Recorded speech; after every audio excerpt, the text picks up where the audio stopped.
हिंदी में यूपीएससी की तैयारी से संबंधित प्रोग्राम्स को देखने के लिए सब्सक्राइब करें स्टडी IQIAS हिंदी।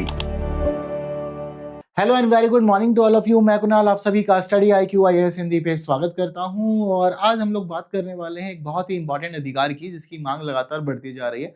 और प्राइवेट सेक्टर का हर एक एम्प्लॉय तो आजकल इसकी मांग कर ही रहा है, बट गवर्नमेंट सेक्टर के भी कुछ ऐसे एम्प्लॉयज हैं जो लगातार ये मांग कर रहे हैं कि राइट टू डिस्कनेक्ट मिलना चाहिए। अब ऐसा क्या है राइट टू डिस्कनेक्ट का मामला और क्यों ये वर्तमान में चर्चाओं में आया और क्यों सभी को चाहिए, आइए सारे पहलू फिलहाल डिस्कस कर लेते हैं। और फिलहाल जो ये मामला हमारे पास चर्चाओं में आया, दरअसल वो आया है हमारी संसद की तरफ से। फिलहाल संसद में चल रहा है शीतकालीन सत्र और इस शीतकालीन सत्र के दौरान जो प्राइवेट मेंबर्स हैं उनके विधेयक पेश हुए। तो इस दौरान एक प्राइवेट मेंबर है जिनका नाम है सुप्रिया सुले। ये एनसीपी की इस दौरान सांसद हैं और इन्होंने लोकसभा में एक विधेयक पेश कर दिया। तो लोकसभा में दरअसल इन्होंने विधेयक जो पेश किया है वो राइट टू डिस्कनेक्ट बिल ही है।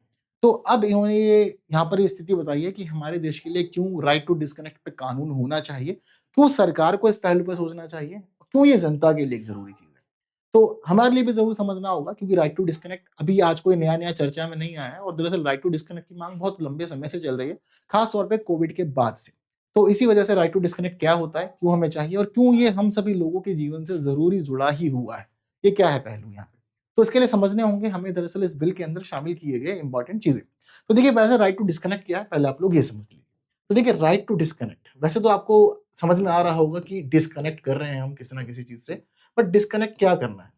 तो देखिए दरअसल अभी क्या हुआ है कि बीते एक दशक के अंदर वर्क कल्चर बहुत ज्यादा चेंज हुआ है, खास तौर पे इंडिया की अगर हम लोग बात करें तो वर्क कल्चर बहुत ज्यादा चेंजेस से गुजरा। अब पूरे के पूरे बीते 10 सालों में हम लोगों ने सबसे बड़ा परिवर्तन देखा, वो बड़ा परिवर्तन आया कोविड के बाद से। अब चीजें क्या चेंज हो गई, तो अब चीजें इस प्रकार बदल गई हैं कि आप ये समझ ही नहीं पा रहे हैं कि कब आपके पास टाइम पर्सनल है और कब आपका टाइम प्रोफेशनल है। यानी कि जो एक टाइम लिमिट हमारे पास हुआ करती थी अपने ऑफिस वर्क को कंप्लीट करने की, वो टाइम बाउंडेशन खत्म हो गई। अब दरअसल वर्क कल्चर जो है वो हाइब्रिड हो गया है और हाइब्रिड होने की स्थिति में क्या होता है कि आप लोग या तो घर से काम कर रहे हैं, तो या तो अगर आप वर्क फ्रॉम होम पर हैं तो वर्क फ्रॉम होम की कंडीशन में भी आपको कई बार ज्यादा समय तक काम करना पड़ता है या रेगुलर बेसिस पे ही करना पड़ता है। और कई बार ऐसा भी होता है कि अगर आप ऑफिस में वर्किंग है तो आप ऑफिस के आवर्स में तो काम कर ही रहे हैं, लेकिन इसके बाद जब आप घर पहुंच चुके हैं तो आप घर बैठे बैठे भी ऑफिस का काम ही निपटा ही रहे होते हैं। अब ये सब चीजें दरअसल कर क्या रही हैं, ये दरअसल चीजें आपके जीवन के अंदर ना बहुत ज्यादा स्ट्रेस को बढ़ा रही हैं। अब इस दौरान चीजें ये हो गई हैं कि कोविड के बाद से खास तौर पे देखने को मिला है कि डिजिटल वर्क कल्चर बहुत ज्यादा बढ़ गया। डिजिटल वर्क कल्चर बहुत है आज के समय में। सभी लोग डिजिटलाइज़ हो चुके हैं और काम भी आजकल ऐसे ही चल रहा है। तो अब जो ऑफ़िस है, कंपनी है, वो लोग सोचते हैं कि ठीक है, यहाँ किया क्या, कुछ रह गया तो घर जाके भी कर दो। इसका मतलब ये है कि जो शिफ्ट की पहले टाइम लिमिट हुआ करती थी, वो अब खत्म हो चुकी है। अब आप बहुत ही ज़्यादा एंगेज हो और इस दौरान आपको अपनी पर्सनल लाइफ़ में भी बैठ कर के प्रोफ़ेशनल काम करना होता है। हर इंसान ये सोचता है कि ठीक है, दिन भर काम करा, अब जाकर के रात को फैमिली के साथ टाइम स्पेंड करेंगे, बच्चों के साथ टाइम स्पेंड करेंगे, लेकिन वो नहीं हो पा रहा है। क्यों? क्योंकि घर आके भी काम करना पड़ रहा है। तो ये जो वर्क कल्चर है डिजिटलाइज़, ये बहुत ज़्यादा बढ़ चुका है। अब कोविड के बाद से ये स्थिति बन गई है कि 24/7 ऑन रहने की स्थिति बन चुकी है। अब लोगों को ना घर जाके के भी ऑन रखा जाता है। यानी कि मान लो कोई इंसान ऑफिस से निकल गया, रास्ते में ट्रैवल कर रहा है, फ़ोन आ रहे हैं कि आपका ये वाला काम था, ये हुआ या नहीं हुआ, ये वाली फाइल किसको दी थी, ये वाला काम किससे करवाना है, ये रिस्पॉन्सिबिलिटी किस तरह से पूरी की जाएगी और यहाँ पे ये वाला इश्यू हो गया तो ये वाला इश्यू कैसे सॉल्व होगा। इस तरह की चीज़ें चलती है। और कई बार इंसान घर पे भी है, घर बैठे-बैठे भी इंसान का फ़ोन आए जा रहे हैं, ईमेल्स आई जा रही हैं। कई बार ऐसा हो रहा है घर पहुँच गए, चलो अर्जेंट मीटिंग है, मीटिंग ले लेते हैं। ये सब चीज़ें चल रही हैं। अब इस वजह से क्या हो गया कि एक तो वर्क कल्चर चेंज हुआ। कोविड-19 के बाद स्थिति इतना ज़्यादा बदल गई है कि दरअसल वर्क कल्चर जो है वो घर तक तो आ ही गया है, लेकिन अब दरअसल ये भी हो गया है कि लोगों को लगता है कि आजकल जो रोज़गार नहीं है, रोज़गार नहीं है तो लोग काम कर रहे हैं। लोगों को लगता है कि यहाँ से काम छूट गया तो कहीं और नहीं कर पाएँगे। इस वजह से अब ये भी बन गया है कि जो काम मिल रहा है, लोग करते जा रहे हैं, मना कोई करता नहीं। हालाँकि इसकी वजह से अपनी जो पर्सनल लाइफ़ है वो तो बहुत ज़्यादा डिप्रेस्ड होती जा रही है, लेकिन फिर भी ये है कि काम करना ही है, तो यही सोच के काम कर लेते हैं कि चलो काम करना ही है, ऑलरेडी जॉइंट है ऑफ़िस के अंदर, चलो पूरा कर ही लेते हैं, काम करके डिलीवरी कर देते हैं इसको। तो इसी वजह से क्या है कि जो वर्क कल्चर है वो 24/7 में कन्वर्ट हो गया। आप हर टाइम ऑन है। कभी भी फ़ोन आ जाते हैं, ईमेल आ जाते हैं, चलो वो चीज़ देख लो। इसके अलावा वर्क लाइफ बैलेंस, तो अब इंसान अपनी वर्क लाइफ और पर्सनल लाइफ को बैलेंस ही नहीं कर पा रहा है। उसको समझ ही नहीं आ रहा है कि काम को और अपनी ज़िंदगी को कैसे बैलेंस करना है। वो काम के समय काम ही कर रहा है, अपनी लाइफ के समय भी काम ही कर रहा है।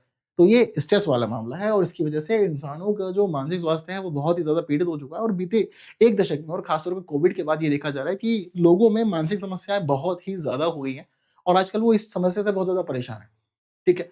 तो ये सारी चीज़ें बहुत ज़्यादा शरीर में डेवलप हुई हैं जो कि गलत है और अभी फ़िलहाल मेडिकली भी प्रूव हुआ है और साथ ही अलग-अलग प्रकार के डाटा भी हैं जो ये बताते हैं कि ये सारी चीज़ें बहुत ज़्यादा लाइफ़ को गड़बड़ा रही हैं। इसके अलावा वर्क कल्चर का चेंज होने का तरीका और भी बहुत सारी चीज़ जुड़ी हैं। जैसे कि हम डिजिटलाइज हो गए, आजकल सारा काम आप किसी भी तरह से कहीं भी कर सकते हैं, हाइब्रिड मोड पे काम हो रहा है, बहुत सारी कंपनीज ने वर्क फ्रॉम होम का कल्चर शुरू किया कोविड में, आज भी वर्क फ्रॉम होम पे ही है। इसके अलावा गिग वर्कर्स, तो गिग वर्कर्स के पास में कोई टाइम लिमिट होती ही नहीं है, गिग वर्कर्स के पास सीधा पैटर्न यही है, काम उसी के हिसाब से पैसा, तो वो लोग भी इंगेज रहते हैं और वो लोग भी लगातार कंटिन्यू लगे रहते हैं। तो ये सारी चीजें, तो इन्हीं सभी चीज़ों की वजह से ज़रूरी है कि कुछ कानून हो और यही सभी चीज़ें अभी फिलहाल मेंटेन करनी है, बैलेंस करनी है, जिसकी वजह से ये कानून लाया गया। यानी कि कानून लाने के पीछे दरअसल स्थिति यही है कि अब फिलहाल इसके माध्यम से ये चाहते हैं कि विधेयक लाए हैं, तो विधेयक के लिए चाहत ये बनी हुई है कि हम चाहते हैं कि डिजिटल जो वर्क संस्कृति है उसको बैलेंस किया जाए। 24/7 अगर आप ऑन रहते हैं तो उसको बैलेंस किया जाए। वर्क और लाइफ को बैलेंस किया जाए और आपका जो मानसिक स्वास्थ्य है उसका ध्यान रखा जाए। यही सभी चीज़ें और यही है आवश्यकता में शामिल कि हमें ये कानून क्यों चाहिए। तो डिजिटल वर्क संस्कृति की वजह से ऑफिस और पर्सनल लाइफ गड़बड़ा चुकी है, आपका मानसिक स्वास्थ्य खराब हो चुका है, तनाव बहुत है, लोग बहुत ज़्यादा फ्रस्ट्रेट रहते हैं, स्ट्रेस में रहते हैं, कम मतलब जो काम है और जीवन है संतुलित ही नहीं हो पा रहा है। इसके अलावा लोग बर्नआउट भी रहते हैं, ये सबके जीवन में चल रहा है। और डेटा ने इतना तक बताया कि भारत के अंदर स्थिति ये बन चुकी है कि लगभग 43% फिलहाल आज के समय में इस प्रकार की समस्याओं का सामना कर रहे हैं और बहुत ज़्यादा दिक्कतों में हैं और 43% लोगों के अलावा एक खास चीज़ और यहाँ पर हमें देखने को मिल रही है कि भारत के अंदर आईटी सेक्टर में काम करने वाले लोगों के मामले में तो ये डाटा 57% तक बना हुआ है। यानी कि एक बड़ी आबादी है जो फिलहाल इस प्रकार की स्थितियों से परेशान है और इसी वजह से सोचा गया कि इस तरह के कानून लाना बहुत ज़रूरी है, जिससे कि आने वाले समय में लोगों के अधिकारों की सुरक्षा भी हो सके और उनकी स्थितियाँ भी अच्छी हो सकें। कर्मचारी कल्याण को बढ़ावा मिले, उत्पादकता भी बढ़े और दीर्घकालीन काम की वजह से जो स्वास्थ्य संबंधी अभी आपको जो लगातार रेगुलर काम करना पड़ता है, समस्याएँ आती हैं, वो समस्याएँ ना हो और आप बेस्ट परफ़ॉर्म कर सकें लॉन्ग टर्म के लिए। अभी ऐसा नहीं हो कि 1 हफ्ते काम रेगुलर कर लिया, 1 महीने रेगुलर कर लिया, फिर बाद में बीमार हो गए, परेशान हो गए, तो वो सब चीज़ें नहीं होनी चाहिए। लॉन्ग टर्म में लाइफ़ चले, उसके लिए ज़रूरी है कि हमारे पास प्रॉपर सिस्टम होना चाहिए और जब चीज़ें सिस्टम से नहीं चलती, तो वो चीज़ें फिर गधा मज़दूरी में आ जाती है और जो गधा मज़दूरी या फिर हम लोग कहते हैं कि दास्ता वाली स्थिति एक प्रकार की बन जाती है। इंसान को उतना पेमेंट नहीं मिल रहा होता, जिस तरह का ये वर्क चल रहा था। दूसरी बात ये है कि आपको अपने लिए टाइम तो चाहिए ही ना। ऐसा तो नहीं है कि अपने लिए टाइम नहीं चाहिए और अपने लिए टाइम मिलेगा तभी तो आप खुद को हील करोगे, स्ट्रेस फ्री करोगे, अपने लिए सोचोगे और कमाना क्यों है अल्टीमेटली? भाई कमा क्यों रहे हो? लाइफ के लिए तो कमा रहे हो ना? क्यों कमाना है? लाइफ के लिए, अपनी ज़िंदगी जीने के लिए, अपने जीवन में कुछ अच्छे पल चुराने के लिए तो हम ये सारा काम कर रहे हैं। अब सोचने वाली बात यही है कि कल को आप इस तरह का काम कर रहे हैं कि घर आकर के जब बच्चों को टाइम देना है या पेरेंट्स को टाइम देना है, नहीं दे पा रहे, क्यों? घर आके भी काम करना है। भाई घर आके फ्रेंड से मिलना है, नहीं मिल पा रहे, काम ज़्यादा है। किसी का घर में शादी है, फंक्शन है, एंगेजमेंट है, किसी का बर्थडे है, नहीं सेलिब्रेट कर पा रहे क्योंकि काम है। भई सबको होता है कि चलो ठीक है, रेगुलर बेसिस पे तो नहीं पर चलो ठीक है, 4 महीने, 6 महीने, 8 महीने पर कुछ ना कुछ ट्रिप होना चाहिए। आउट ऑफ इंडिया नहीं जा रहे तो चलो इंडिया में ही कहीं चले जाएँ। उसके लिए 2-4 दिन की छुट्टी चाहिए, बट नहीं मिल रही है। ऑफ़िस कल्चर ये अलाउ ही नहीं कर रहा। क्यों? क्योंकि आप एक इम्पोर्टेंट एसेट बन चुके हैं। सबको कहा जा रहा है, बट आप हो नहीं। कहा जा रहा है कि आप इम्पोर्टेंट हैं। क्योंकि ऐसा क्यों कहा मैंने? दरअसल इस वजह से कहा क्योंकि जब आप ऑफ़िस में रहोगे और आप बात करोगे जाकर के सैलरी बढ़ जाए, ये सैलरी मिलनी चाहिए, तो आपको कहा जाएगा कि दरअसल आप काम तो ठीक से करते ही नहीं हो, आप काम तो बहुत कम करते हो, आप अगर नहीं करना चाहें तो वो आपकी मर्ज़ी। जब आप सैलरी की बात करोगे तो ऑफ़िस कहेगा कि आप तो काम बहुत कम करते हो, आप काम अच्छा करते नहीं हो। लेकिन फिर जब बात चलेगी छुट्टी दे दो, तो ऑफ़िस वाले बोलेंगे कि आपका काम कौन करेगा? ये भी अब समस्या है। तो कई बार ये डिलेमा चलता है कि समझ ही नहीं आता कि हाँ, काम एम्प्लॉयी करता भी है या फिर वो नहीं करता है। भाई जब नहीं करता तो फ्री करो, थोड़ा घूमने-फिरने भी दो ना। अब जब वो करता है तो फिर उसको रिकॉग्नाइज़ करो बट कन्वीनिएंटली चीज़ें चल रही हैं। ये वाले हाल-चाल हैं यहाँ पे। तो वही पैटर्न सीधा तौर पर भी फिलहाल यहाँ पे चल रहा है और ये पूरे देश में। ऐसा नहीं कि पर्टिकुलर किसी एक जगह पर है। लोग दूर-दराज के क्षेत्रों में जा रहे हैं, घर-परिवार से अलग लेकर के रूम लिए हुए हैं। ज़िंदगी इसलिए जी रहे हैं कि बस काम ही काम करना है। घर आने के लिए पहले से बात करनी पड़ती है, छुट्टियाँ लेनी पड़ती है। उसमें भी 2 दिन, 3 दिन घर पे लगा पाते हैं, वरना फिर वापस। ये वाले हाल हमारे देश में फिलहाल बने हुए हैं, जो कि चिंता की स्थिति है सारी की सारी, ठीक है? इसी वजह से लोग डिप्रेस्ड हैं, अपनी बातें नहीं कह पा रहे हैं, कोई कहने सुनने के लिए नहीं है। जिस जगह पे आप रह भी रहे हो काम करने के लिए, वहाँ लोग खुद अपने में बिज़ी हैं। उनके पास अपनी लाइफ़ में टाइम नहीं है, वो काम में खुद एंगेज हो रखे हैं। तो नहीं चल पा रही चीज़, जो एक मेंटल स्ट्रेस को फ्री करने वाली चीज़ें होनी चाहिए, वो नहीं है। इसीलिए इस तरह का विधेयक आना ज़रूरी है और कानून बनना भी ज़रूरी है क्योंकि ये वर्तमान आवश्यकता है। अब दरअसल क्या-क्या प्रावधान किए गए हैं इस विधेयक में, ज़रा एक बार वहाँ भी नज़र डालते हैं। तो देखिए फिलहाल यहाँ प्रावधान किए गए हैं कि ऑफ़िस टाइम और पर्सनल लाइफ़ का टाइम दोनों डिवाइडेड रहेगा और अगर कोई व्यक्ति ऑफ़िस से निकल जाता है या ऑफ़िस के काम को कंप्लीट कर देता है, तो उसके बाद उसे ऑफ़िस के कॉल, ईमेल, मैसेज और मीटिंग रिक्वेस्ट और डिजिटल कम्युनिकेशन सभी को खुद से इग्नोर करने का अधिकार होगा। मतलब अगर उसका ऑफ़िस टाइम खत्म हो चुका है, तो वो सभी चीज़ें इग्नोर कर सकता है। ये वाला अधिकार उसके पास में रहेगा। और इस अधिकार के मामले में सुरक्षा भी रहेगी। ऐसा नहीं है कि कल को मान लो उसने कुछ इग्नोर किया तो फिर इस इग्नोरेंस के बाद में उसे कहा जा रहा है कि आपके पास सब खत्म हो चुकी है, आपको काम से हटाया जा रहा है या डिमोशन किया जा रहा है या फाइन लगेगा आपके ऊपर या कोई और कार्रवाई की जाएगी। तो ऐसा नहीं, मतलब इसको कानून बनाने का मतलब ही यही है कि इंसान पहली बात तो ऑफिस टाइम में ही काम करे, उसके बाद अपनी लाइफ एंजॉय करे और बाद में कुछ कॉल या कुछ मैसेज वगैरह या मेल आ रहा है तो वो इग्नोर कर सकता है और इसके लिए कोई कार्रवाई नहीं होगी, पूरा प्रोटेक्शन रहेगा उसके पास में, क्योंकि वो उसका अपना पर्सनल टाइम है, वहाँ ऑफिस की चीजें खत्म हो चुकी है। दूसरी खास बात यहाँ पर ये भी कहा गया है कि कर्मचारी कल्याण प्राधिकरण यानी कि एम्प्लॉय वेलफेयर और एम्प्लॉय वेलफेयर प्राधिकरण यानी कि अथॉरिटी बनाई जाएगी और इसका बनाने के पीछे का मुख्य उद्देश्य ये है कि ये अनुपालन सुनिश्चित करेगी। तो जो एम्प्लॉय वेलफेयर अथॉरिटी है उसकी जिम्मेदारी दी गई कि देखो जो नियम डिसाइडेड है इसका पूरा का पूरा पालन होना चाहिए और पालन के साथ साथ जो एम्प्लॉयज है उनको अपने अधिकार मिलने चाहिए, उनकी चीजें सुरक्षित रहनी चाहिए कि बहुत जरूरी है।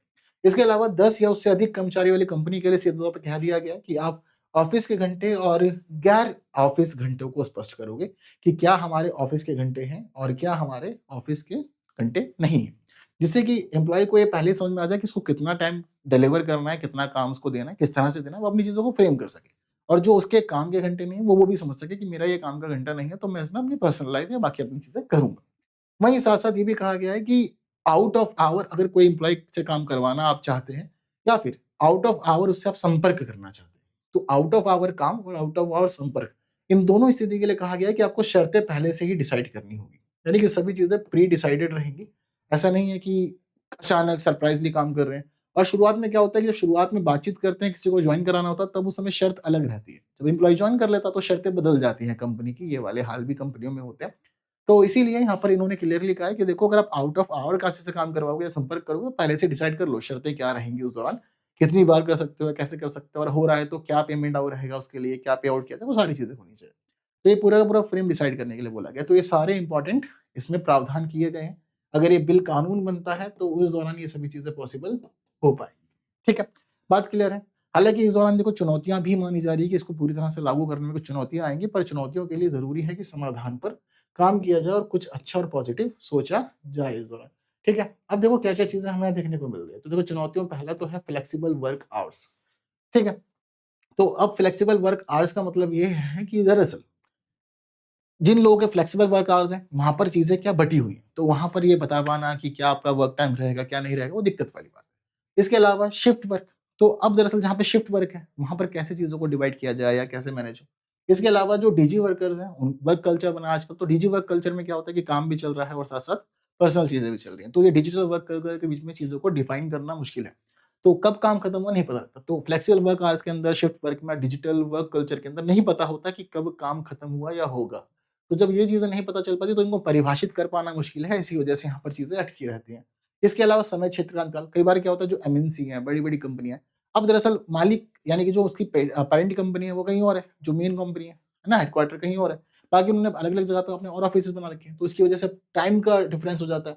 अब इस दौरान क्या होता है कि कई बार आउट ऑफ आवर काम करने की माँग भी चल जाती है कि ठीक है भाई टाइमिंग अलग है, बाकी चीज़ अलग है, तो इसलिए काम करना पड़ता है, जो कि एक बड़ी चुनौती बनेगा और बाद में इसको सॉल्व करना पड़ेगा, चीज़ें यहाँ भी मैनेज करनी पड़ेगी।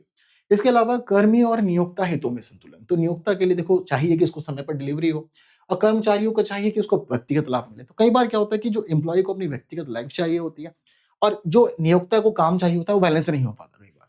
तो अब ये है कि दोनों के जो हित हैं वो भी पूरे होने चाहिए, यानी कि ऐसा आपको चीज़ें फ्रेम कर लेनी है कि एम्प्लॉयी को अपनी पर्सनल लाइफ भी मिल जाए और साथ-साथ जो नियोक्ता है उसको अपना काम भी मिल जाए। पता लग रहा है कि नियोक्ता को काम ही नहीं मिल पा रहा, क्योंकि अभी हम लोग मेनली ये बात कर रहे हैं कि किस तरह से एम्प्लॉयी को अपनी पर्सनल लाइफ जीने का मौका मिले, कब उसको अपनी चीज़ें बाँटने का मौका मिले, ऑफ़िस टाइम और पर्सनल लाइफ के टाइम को डिवाइड कर सके। बट ये भी तो है ना कि एम्प्लॉयी के मामले में चीज़ें हो रही है, लेकिन जो मालिक है जिसने आपको काम पे रखा हो उसको भी तो डिलीवरी चाहिए काम की, तो उसको काम डिलीवर होना चाहिए टाइमली। इसके अलावा कार्य संस्कृति में जो बदलाव हुआ है, इस मामले में जागरूकता और नियमों का पालन। तो कार्य संस्कृति में जो बदलाव हो रहे हैं उसके अकॉर्डिंग चीज़ों को अडॉप्ट करना है। वहीं इसके अलावा लोगों में अवेयरनेस भी ज़रूरी है और नियमों का ठीक से पालन भी होना ज़रूरी है। पता लग रहा है कि नियम तो बना दिए गए हैं, लेकिन नियम केवल और केवल कागज़ तक ही सीमित है, इससे आगे नहीं बढ़ पा रहे हैं, वो तो फिर फ़ायदा क्या है ऐसे का नियमों को बनाने का ना, कोई फ़ायदा नहीं। तो ये चीज़ें बिगड़ जाती हैं। तो कुछ चुनौतियाँ भी हैं जिनको ठीक करने की ज़रूरत है, बट देखते हैं कितना सेटल हो पाता है। हालाँकि इंटरनेशनल लेवल पे कई देश हैं जिन्होंने इस तरफ सोचा है, जैसे कि फ्रांस ने 2017 में राइट टू डिस्कनेक्ट लॉ लागू किया था और उसके बाद से चीज़ें इसकी ऐसे ही चल रही हैं, ठीक है? तो ये इसने सोचा इसके अलावा स्पेन और पुर्तगाल कर्मचारियों के लिए समान कानूनी सुरक्षा प्रदान करते हैं और वही आयरलैंड और इटली में कहा गया है कि काम के समय के बाद में आप फोन या फिर कॉल, ईमेल या फिर कॉल नहीं करेंगे, भाई सुरक्षा दी गई है। तो यानी कि काम के समय काम और पर्सनल लाइफ के समय पर्सनल लाइफ, काम की लाइफ दूर। तो ये इंटरनेशनल लेवल पे भी चीजें डिसाइड की गई। तो कुछ यही स्थिति है और इसीलिए अब इंडिया में भी यही बातचीत चल रही है कि भारत के अंदर भी सब कुछ होना चाहिए और सारी चीजें व्यवस्थित होना बहुत ज्यादा जरूरी है। अगर अलाइन नहीं होगी तो मामला बिगड़ जाएगा। तो अब इसीलिए चीजों को ठीक करने के लिए, स्ट्रेस कम करने के लिए, अच्छी लाइफ के लिए और सब कुछ बैलेंस करना, मतलब वर्क भी जरूरी है, बट वर्क के साथ साथ ऐसा नहीं है कि केवल वर्क ही जरूरी है। Work is a part of life, but work is not life. ठीक है, तो वर्क जरूरी है, लेकिन वर्क के अलावा ये भी जरूरी है कि आप अपनी पर्सनल लाइफ के साथ चीजों को संभालें, बैलेंस हो जाए, ये बहुत ही ज्यादा अच्छा है। बात क्लियर है? तो क्या लगता है, होना चाहिए, नहीं होना चाहिए, क्यों होना चाहिए, किस लिए होना चाहिए? सारी बातें कमेंट बॉक्स में करो और भर दो कमेंट बॉक्स, देखते हैं क्या क्या बातें आप लोग कहते हो। लेकिन इसके अलावा आपको मैं बता देना चाहता हूँ कि अगर आप द हिंदू न्यूज़पेपर हिंदी में पढ़ना चाहते हो तो जुड़िए हमारे साथ रोज सुबह 9 बजे, क्योंकि न्यूज एनालिसिस और एडिटोरियल डिस्कशन यही किया जाता है। इसके अलावा आप लोगों के लिए खास मौका ये है कि स्टडी आईक्यू ने शुरू किया आप लोगों के लिए मिशन सक्सेस से, और इसे इतनी ज्यादा खास है कि आप लोग को इस समय मिल रहा है बहुत ही अच्छा डिस्काउंट हमारे सारे कोर्सेज पे। और अगर आप चाहें तो हमारा 2027 का प्रतिज्ञा प्लस बैच ज्वाइन कर सकते हैं, या फिर अगर आप 2026 में एग्जाम देना चाहते हैं तो आपके लिए एसआईपी अवेलेबल है। कुछ भी आप ज्वाइन करते हैं इसके अलावा भी, तो आपको बस केवल KL लाइव कोड यूज करना है, क्योंकि KL लाइव कोड इस समय आपके लिए बेस्ट डिस्काउंट कोड है। और इस कोड को आप यूज करते हैं तो आपको मिलता है एक बहुत ही बड़ा डिस्काउंट, और बड़े डिस्काउंट के साथ आपको सारी सुविधा मिलती है, सामान्य तौर पर मिलती है। तो आप लोगों की तैयारी को अच्छा के साथ साथ स्टडी आईक्यू ने सस्ता भी बनाया, जिसका फायदा आप उठा सकते हैं, लेकिन 7 दिसंबर यानी कि आज तक के लिए ही अवेलेबल।